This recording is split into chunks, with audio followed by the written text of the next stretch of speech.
Andrew here, and I'm wondering what works for you and what doesn't. Lately, I have been exercising more.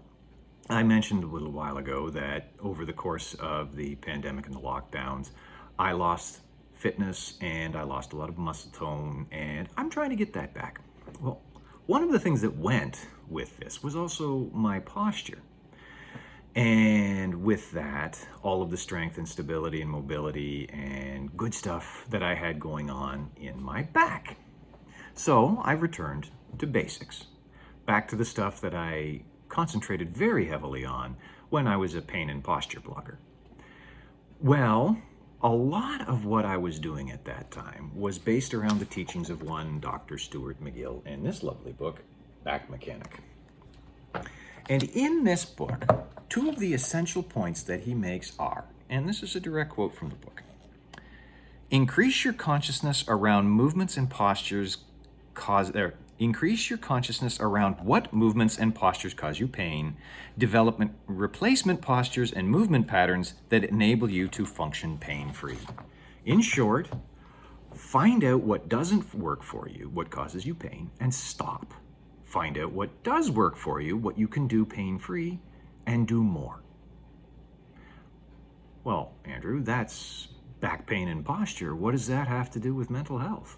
Well, it's the exact same thing. What brings you down?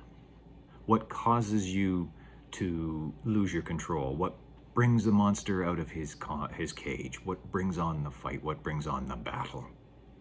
Do less of that. What keeps him at bay? What keeps you up?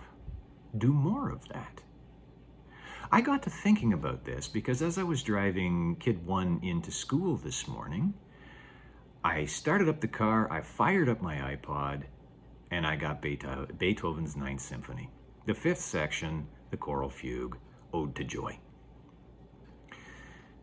I dropped him off at school, and as I was pulling out to head on toward work, I got the opening of Mozart's Requiem.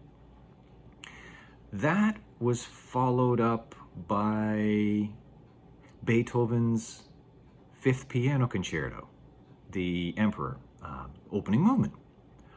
All of these three pieces are monumental works. These are absolute masterworks. These are the works of composers at the peak of their ability.